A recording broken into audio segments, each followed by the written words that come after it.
Hi, my name is McKenna Rogers. Thank you so much for giving me the opportunity to interview with you guys, and I look forward to you guys seeing this video, and hopefully I can meet you guys soon.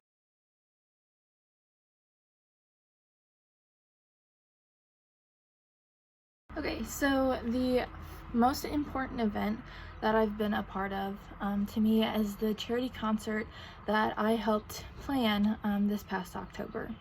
So over the summer, a band called Sabretooth that was made up of a bunch of teachers and people who love to play music involved in the school called Sabretooth, they came in and asked me, hey, we want to be able to help people. Can you set up someone that we can help with a charity concert? And I was like, I would love to. And so originally we were going to do the Caring Center, but then we quickly found out that one of the students who was very close with the band members was having a bunch of brain issues, and so he was going to have brain surgery.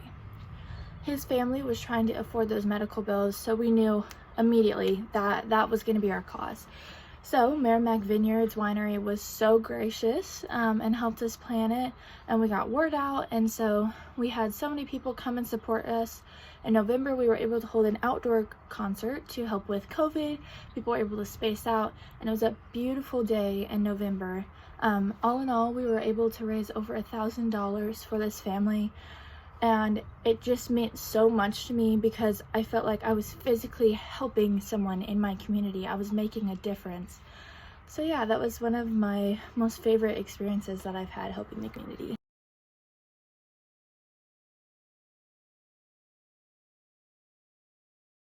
So the teacher that has changed the way I thought the most was my science teacher that taught me 6th through 8th grade. Her name was Miss Strahlmeyer, and at the time I attended St. Patrick's Catholic School up in Rolla. And when I came into 6th grade, I was very selfish. I had my homework answers. I wasn't going to help anyone but myself. Once I got those problems done, then I would hide all my answers from my other classmates. So I remember one day she came up to me and she was like, "McKenna, you are so smart and so talented, yet you don't share your gifts with the rest of your classmates. Like, why were you not doing this for your classmates? They are your brothers and sisters. Why don't you help them?" And so for me, that was like, what? Why would I ever want to help them? I want to help myself. And so slowly I was like, she kept nagging on me, and I was like, oh my gosh, okay, maybe she's right. So I started to help my classmates, and then we eventually started to help the younger classes, like kindergartners, with science experiments and things like that. And she completely changed the way I thought about life. It's not about getting yourself ahead. It's about serving others, making others feel great about themselves. Yes, you can be confident, you can love what you do, but ultimately the goal is to help others first. So she completely changed my way of thinking, and I credit her for giving me my love for science, and that push to help others was a big part of my future career path, wanting to be a medical professional.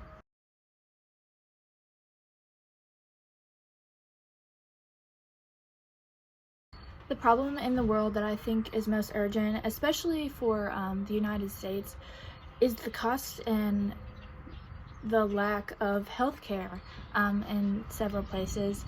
I have a teacher who has lived in Kenya for several years, Mr. Troop, and he discussed how he couldn't trust their medical system. They don't have adequate medical access. So these third world countries, or these less fortunate countries, have issues with their medical system. And then here in the US, one of my bosses at Smoothie King, she is older, but she works, so I don't think she qualified for Medicare.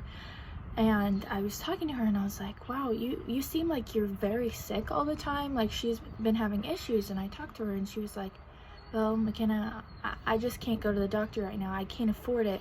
I don't have insurance.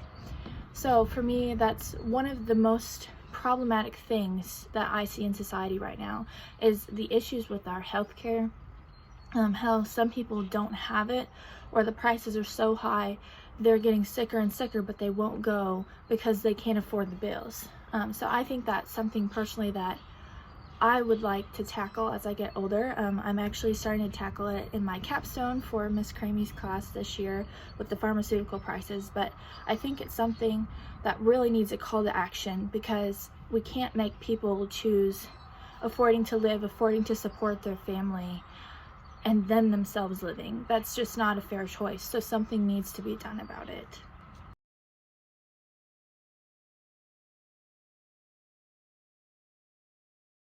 Okay, so aside from my degree at Mizzou, I really hope to gain just more social experience. I was never one person to have a lot of friends or be super close to a lot of people during high school especially.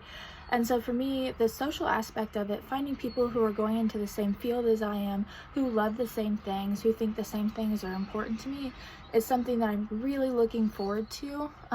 In addition to that, I really want to feel prepared for my medical career, feel like my college prepared me as a person, not just with my degree, to work in the field I've chosen. And I also am hoping to study abroad, which isn't technically part of my degree, but with my minor in Spanish, I hope to be able to travel a little bit and gain more world perspective that way.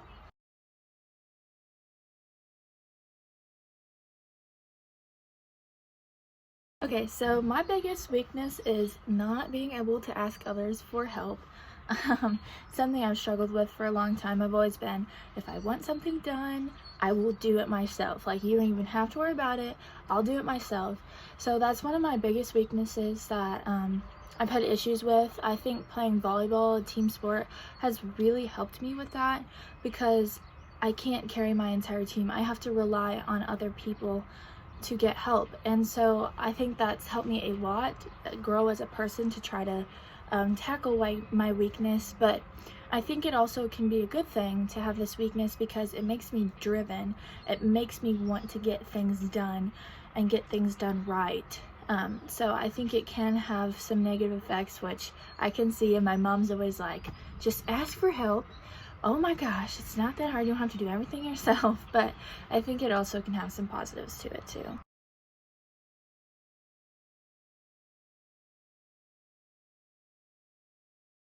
Okay, so 10 years from now, I will probably be graduating my residency, hopefully as a surgeon, doctor. If not there, I'll be probably working in some field of biochemistry. Who knows? It could be traveling the world. I don't know. But I hope to be able to help people in some way. No matter what I'm doing, I just want to be able to serve others and make them feel better about themselves. Hopefully, I'll have my Spanish minor, so I can help the Spanish-speaking community in the United States, hopefully, or go down into Mexico or other places that are Spanish-speaking and be able to help that way. Outside professionally and personally, I would love to own a absurd amount of dogs. So I love dogs so much. Maybe even a cat, just don't tell my mom.